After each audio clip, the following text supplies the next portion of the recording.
Hello, Suffield Academy community. Thank you for connecting online to the 2021 Kent Davis Speaking Competition. A time-honored Suffield Academy tradition, the annual Kent Davis Speaking Competition showcases excellent oratory skills among the senior class. Today's 9 seniors will deliver speeches in 2 categories. The first category is the Emmett Kent Public Speaking Prize, which will be awarded to the student who demonstrates the best speech writing skills. The second category is the Charles G. Davis Oratory Prize, in which seniors adapt a published speech. In this category, students will be judged on their oratory skills and a keen awareness of their subject in relation to today's audience. On behalf of Mr. Dugan, Ms. Lloyd, I want to convey our appreciation for this great group of seniors. In many respects, we feel they all deserve awards for working so hard on their speeches. Collectively, this dedicated group created a dynamic body of work that we will proudly install in Suffield Academy's archives. Again, welcome to Kent Davis.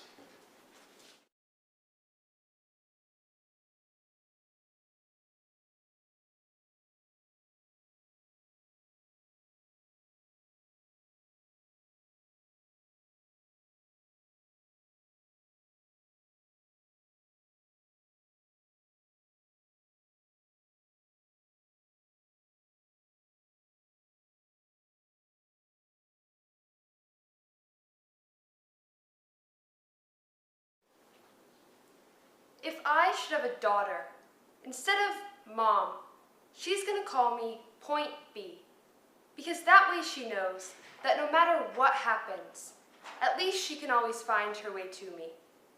And I'm going to paint solar systems on the backs of her hands, so she has to learn the entire universe before she can say, oh, I know that like the back of my hand. And she's going to learn that this life will hit you hard, in the face, wait for you to get back up, just so it can kick you in the stomach. But getting the wind knocked out of you is the only way to remind your lungs how much they like the taste of air. There is hurt here that cannot be fixed by band-aids or poetry. So the first time she realizes that Wonder Woman isn't coming, I'll make sure she knows she doesn't have to wear the cape all by herself. Because no matter how wide you stretch your fingers, your hands will always be too small to catch all the pain you want to heal. Believe me, I've tried. And baby, I'll tell her, don't keep your nose up in the air like that. I know that trick. I've done it a million times. You're just smelling for smoke, so you can follow the trail back to a burning house, so you can find the boy who lost everything in the fire, to see if you can save him. Or else, find the boy who lit the fire in the first place, to see if you can change him. But I know she will anyway, so instead, I'll always keep an extra supply of chocolate and rain boots nearby, because there is no heartbreak that chocolate can't fix. Okay, there's a few heartbreaks that chocolate can't fix, but that's what the rain boots are for. Because rain will wash away everything if you let it. Remember, the good things come in threes, and so do bad things, and always apologize when you've done something wrong, but don't you ever apologize for the way your eyes refuse to stop shining. Your voice is small, but don't ever stop singing. And when they finally hand you heartache, when they slip war and hatred under your door, and offer you handouts on street corners of cynicism and defeat, you tell them that they really ought to meet your mother. Thank you.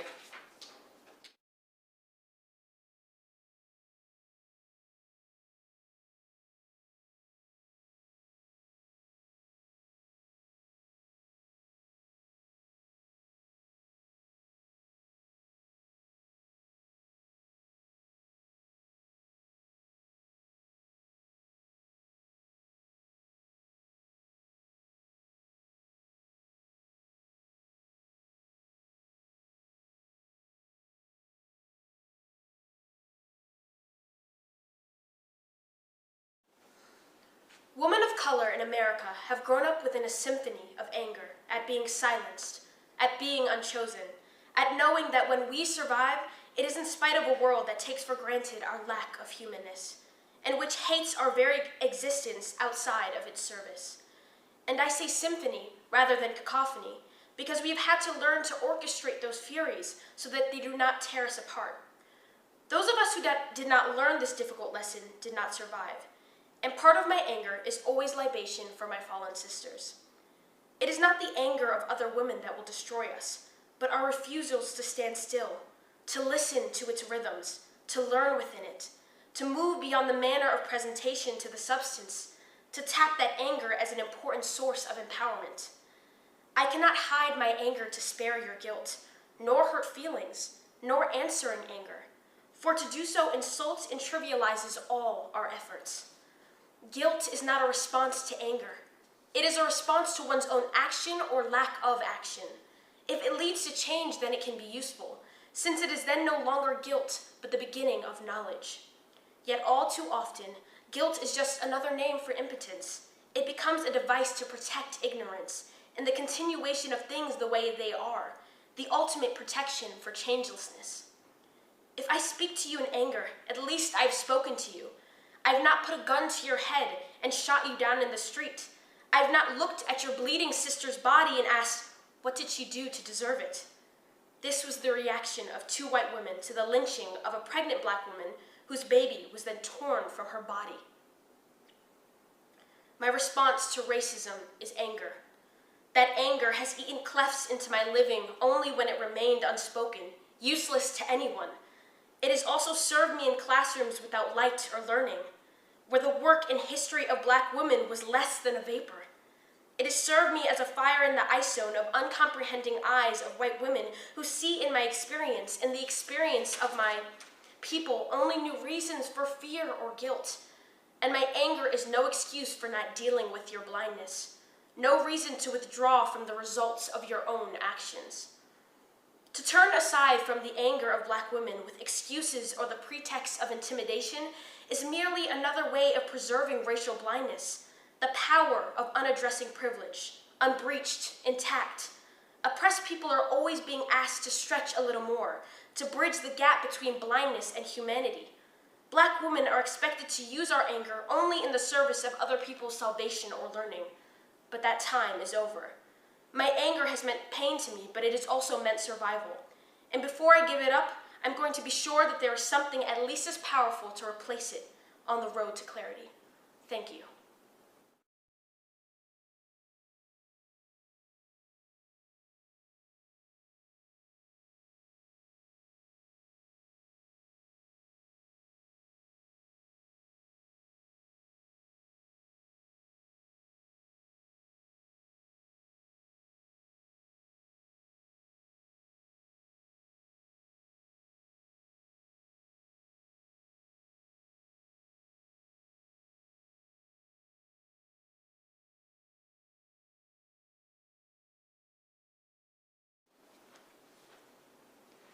When I was young, I forgot who I was. There was no moment, no sudden jolt, but one day I realized I couldn't remember and never had.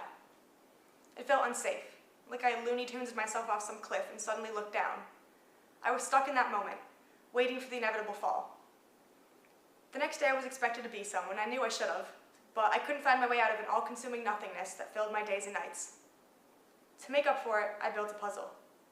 I collected and made a facade out of what I knew, which was other people. A wicked conglomeration of mixed metaphors, passing fancies, model dreams. When people asked me questions, anything was easier than truth, because there simply wasn't one. A million selves for each million moments, and nothing that felt true. I became putty in the hands of the world. I could be pressured into anything. What if they were right? I knew I could never be. Why should I take it for myself, some half-person, when everyone else knew what and who they were? So I found people I trusted, people I looked up to, people that I could love, and people who would never love my nothing, who could only love the idea of me loving them. I listened, and I was told, and I believed. I let them take me, turn me into a faceless being made to be there, not to be. A mirror to sit in the corner and praise them. I cemented myself to them and their truths, letting them fill my gaps with comforting clay that hardened in place. And whenever they decided they had enough of me, I blame myself, and they assented. I blame myself for disappointing them, for being less than what they wanted, for failing to pine and love and be obsessed enough for them. I hadn't known any better than to let them complete my puzzle. It took crack after crack until I was raw with trying to be enough, until I could no longer bear caring so deeply. And that's when I could see clearly. They were broken too, burying some vulnerable self under sheets of overconfidence and denial. Piles of glass shards, only showing the world one projection of light shining through. I tried to piece their shards together until they cut me and I broke too. My own sharp corners now beginning to slice like theirs had me. I could no longer love the way they'd once praised me for. I went from nothing to everything, from a blank canvas to a muddled mosaic of everyone I have loved and everyone I have sworn to hate. I felt numb in allowing my most valuable emotions to be sold at some tag sale without realizing. But in my numbness, my freedom from all that precious love, I was in my own world. A broken world, but they were my shards and my tears and my numbness. I knew what I wanted, really wanted, for the first time at 16 years old. I wanted a future, respect, a house in Oregon, and someone who admired more than my willingness. And that is how I was brought to realize, being broken, not being whole, being made of shards does not mean I must cut. It means I get to become. Carefully, slowly, truthfully, and on my own, I can become. Thank you.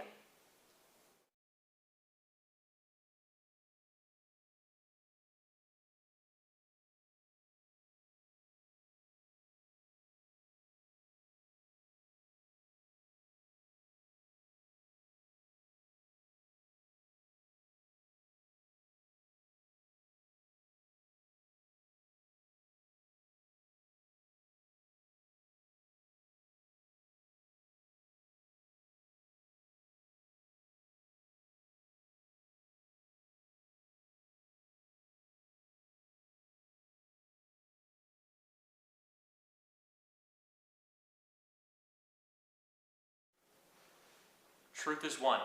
Sages call it by various names.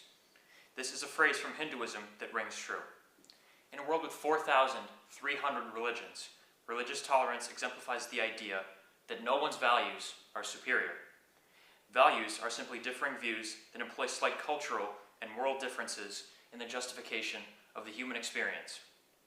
Religious tolerance is the foundation of how people interact and garner knowledge about our diverse global society. Thomas Jefferson also advocated for secularity, stating, "It does me no injury for my neighbor to say there are 20 gods or no God." Many groups preach that their beliefs are the only assured way to salvation, but this counteracts the essence of humanity, to give credence to our neighbor's virtues, even if they differ from our own.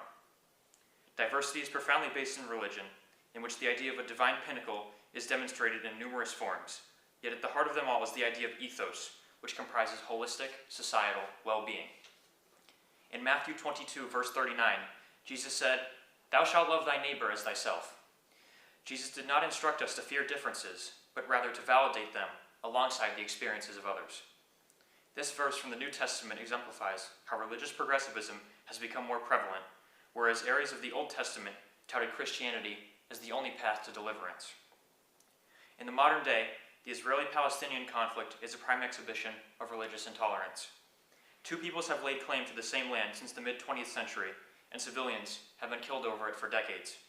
The dispute between Israel and Palestine is one of the most intricate global conflicts in modern history. Yet all problems stem from one important moral flaw: intolerance. There is no desire to understand the individual on the other side, but a continued insistence of the idea that anyone deemed as the other is the enemy, and that their opinion is morally inequitable. The Holocaust is another egregious infraction upon religious tolerance, and perhaps the most severe example in all of history. In their pursuit to scapegoat a minority for the economic depression of the time, the Nazi Party perpetrated the genocide of 6 million Jews. The Holocaust demonstrates religious intolerance to the maximum degree, as well as the power that such malicious sentiments can have when unchallenged. Germany's effort today as a country to encourage dialogue and study related to the Holocaust is an admirable undertaking in promulgating tolerance. Society is progressing more towards globalism, and with it inclusion, but it is necessary to continue advancements towards religious tolerance. Each individual is entitled to follow their own creed, and any belittlement or scorn experienced is undue. All humans deserve the respect of their neighbor. As Holocaust survivor Simone Wiesenthal once noted, tolerance and human rights require each other.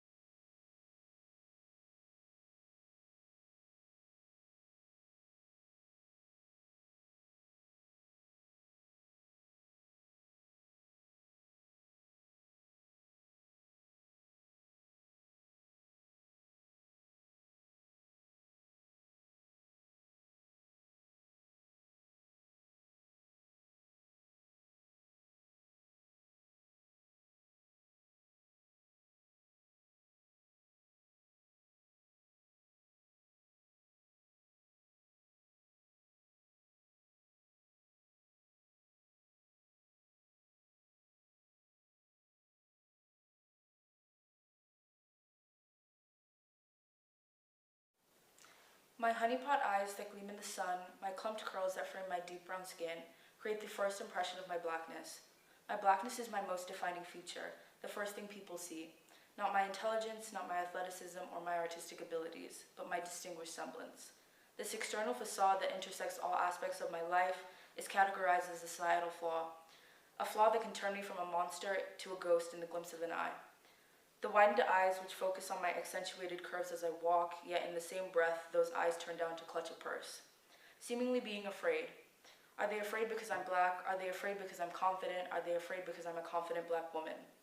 Why does this confidence, uprooted from the oppressive obstacles which society places on my shoulders to weigh me down, intimidate the very system which put them there? This breadth of race intersects with my femininity, becoming a struggle between being perceived as too feminine and not black, or too black and less feminine. My demeanor is devalued by simple phrases that echo the sounds of hate, prefaced by, "You're so pretty for a black girl," "You're a black girl I would deal with," or "You're not like other black girls." Confused by their backhandedness, but understanding that I would have to squeeze myself into their standard mold of beauty in order to be perceived as just beautiful. Indulging in morose and escaping the pleasures of the present, becoming the stereotypical angry black woman. The intersection of race and gender places me into this fragile box, making me susceptible to the hatred of the masses and the strains of misogynoir. They call me the angry black woman when I'm too vocal about what I'm passionate about. But yeah, I have a lot to be angry about. I'm angry at people hiding behind a facade of progressiveness and prefacing their bigotry with "I'm not racist." No, but my best friend is black. No offense, but. My femininity is stripped away from me, becoming masculinized because of the color of my skin, turning my being into a minstrelsy for your excitement and experimentation. Racism transcends into sexism, creating an explosive dichotomy, framing me in this box of the angry black woman. I'm too woman, I'm too black, the world will never be alright with my S. The entertainment drawn out of my pain is a minstrelsy, pushing certain buttons to get a jolt, a raised voice, and an angry glare. Because the world loves to watch us tear at the seams, becoming increasingly more loud and angry and more black and more woman. Thank you.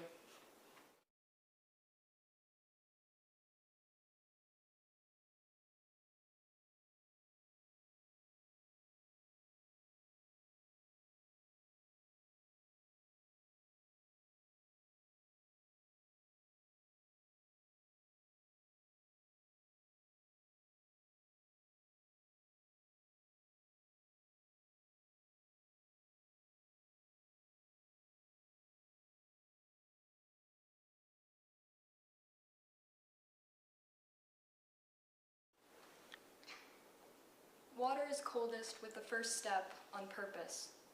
We paddle to stay afloat, we swim to feel alive, and then as we drift, it becomes warmer, easier to stay.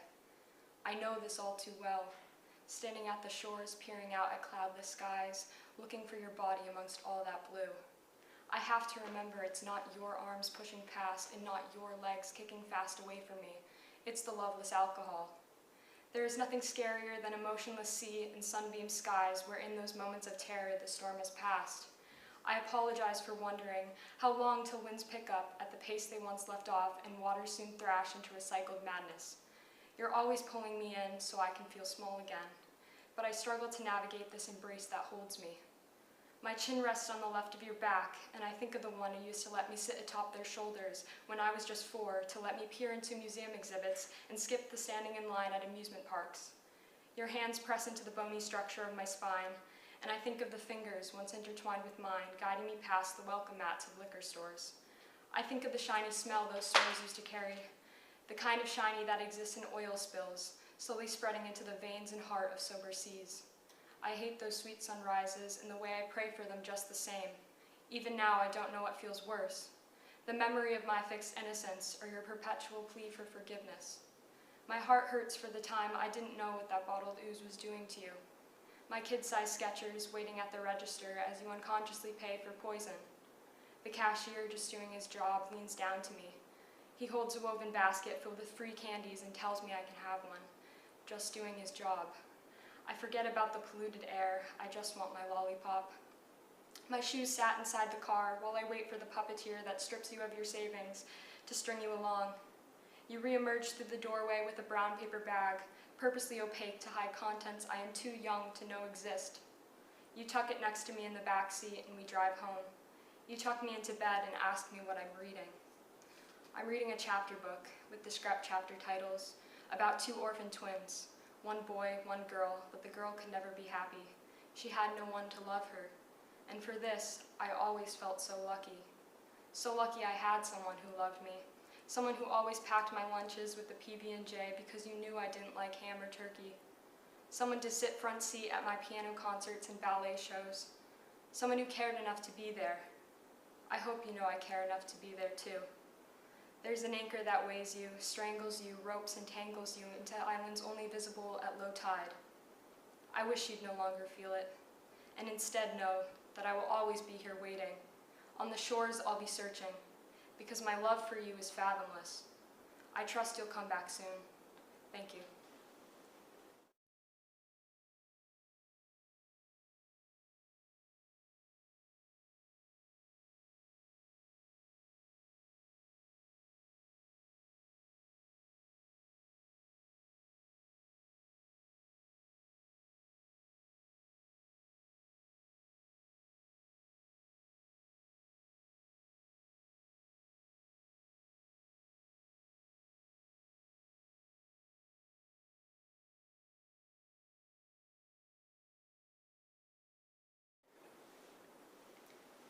When I think about racism in America, I imagine a broad forest filled densely with tall trees.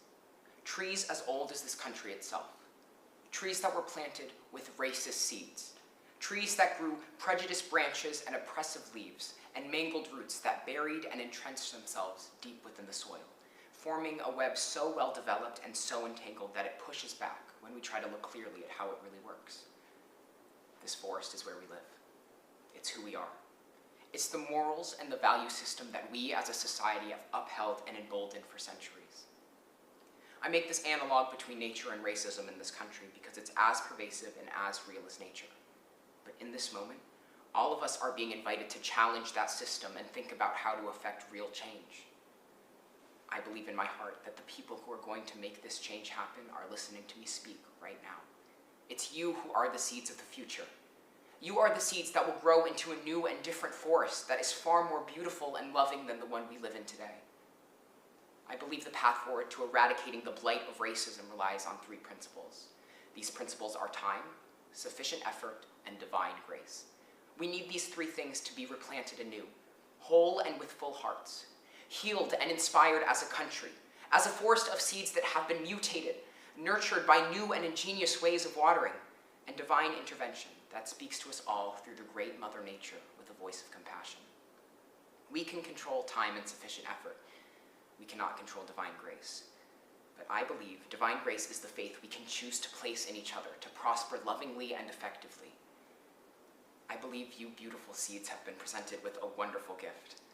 The opportunity to reflect in this powerful moment on your morals, your principles, and your values, and how they will guide you through life as it presents itself.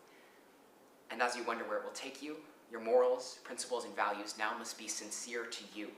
Your principles must come from your heart. Your values must come from your brain, and your morals must be derived from the whole you that you contribute lovingly to humanity. Your service to the global community will be kindness that is custom-made by you for the world. Sometimes being kind is hard. I'm sure you could think of a few unkind classmates, friends, family members, strangers, teachers, or even times that you've acted unkindly. Even if you've witnessed, though, a lack of kindness, that does not cannibalize your ability to do the hard thing and be kind. So what do we do now? My answer of kindness is simple, but it's mine, because right now we are trying to listen to each other. Let's listen, but let's also learn. If we don't learn, I can't wait to see your forest. Thank you.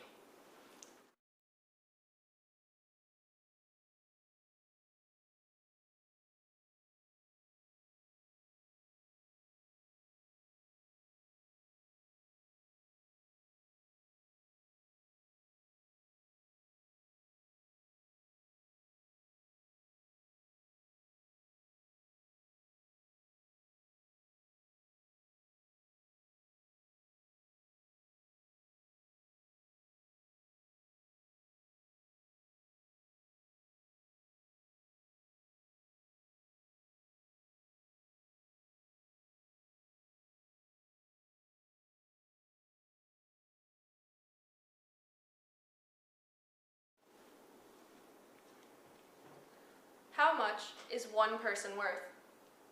I used to feel like I was worth nothing. Like I was pathetic for waiting for that text back I so desperately wanted. And I didn't deserve the recognition I received, even when I did. Sometimes I thought, you don't matter, and couldn't shake that mindset. In those times when I looked in the mirror, I saw disappointment swimming in my eyes. I also saw fear and self-doubt swallowing the confidence. I hated that my heart was betraying my mind. I was disgusted by the glassy, misty eyes ringed in red staring back at me. And deep down I realized no one would ever know that I discussed myself. Because the thoughts were buried in the back of my head. Because the thoughts were sinking below artificial, happy ones. Those thoughts were only unleashed at night when I was alone, standing in front of my mirror and feeling vulnerable. They attacked me and left me feeling raw. I felt confused and betrayed by myself for thinking so negatively. Where did the happy girl that my friends know and love go? How could she fade away, leaving this monster in place of my reflection? I was scared that in the morning I would not be that happy girl again, and the monster inside would push her under. I was afraid that these thoughts and emotions so neatly bottled up would explode, conjuring a chaotic storm to consume me. So, every night, I stood in front of my mirror. I cleared the tears and looked at myself as I submerged those rancid thoughts again. I lived in constant fear, and there was nothing I could do about it. I was powerless. Now I am not. I let the bottle explode and darkness streamed out. The thoughts and emotions I once held back poured over the page until it was drowning in ink. I faced the fear that tormented me. I battled the hurricane that raged within me. Looking in the mirror now, the storm has passed. Over time, the storm quieted. The rain slowed to a drizzle, then it stopped. The dark clouds rolled back, and the thunder that once overpowered any other noise became a dull murmur, then nothing at all. Now, the sun is here. I feel its warm rays on my skin. I can hear the birds chirping and smell the fresh scent that follows rain. I spin around in the damp flowers, admiring my newfound freedom. I pause for a moment, wondering again, how much is one person worth? To this I say, a person is worth nothing and everything all at once. No person is worthless, yet every person is priceless, including me. Thank you.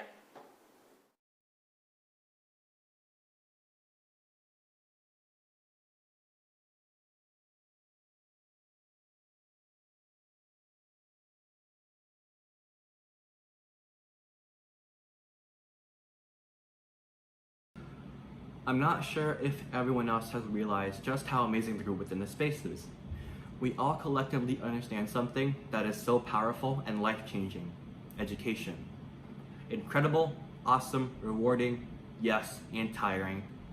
No matter what we may hear within the media, no matter what that friend of yours may say, no matter how many times we may hear people simplifying or misunderstanding our impact as a profession, until they have been there in that moment watching a student, colleague, or a family member break out to that amazing, I've got it now, smile, they will never truly know how incredible teaching and education is.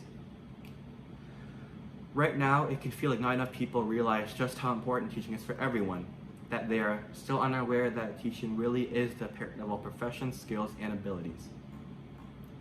Our brilliant families and ACU staff, you have been our greatest supporters. While at times it may have felt like we were working so hard, missing out on other events, reading until words merged into one another, and writing into the night, you all sacrificed your time and energy to help us get here. That time and energy can never be repaid. For that, we say thank you. While saying thank you is only made up of 2 words and can be so easy to say, when we say it, we are telling you so much more. Thank you for allowing us to flourish. Thank you for helping us to achieve and be something great. Thank you for all those times you turned on the kettle. I'm pretty sure the water bill quadrupled. Thank you for pushing us and recognizing that potential within us. Thank you for planting those seeds of knowledge and new perspectives that have continued to grow. Thank you for the care you have shown us every single day simply by being there. You have no idea how much we've needed that. Thank you for deftly navigating us when we were either hangry or hitting the maximum essay fatigue. The ice cream, beer, wine, and or tea always helped. Thank you for sharing your patience, knowledge, and understanding so we could increase ours. Thank you. But don't get me wrong, graduates, you are all legends. No one else wrote those papers, trawled the physical and digital libraries, and scoffed dinner, but just before a little bit more reading. No one else navigated those halls just to get a lecture for you. All of those extra commitments balanced amongst these essays, readings, and lectures, that was you. You pretty much juggled 16 balls while snowboarding blindfolded down Mount Buller. You did that. Thank yourselves and acknowledge what you've accomplished. Let's even take a moment to mentally high-five ourselves and the person next to you. Thank you for what you have done and will do as those incredible sculptors and leaders.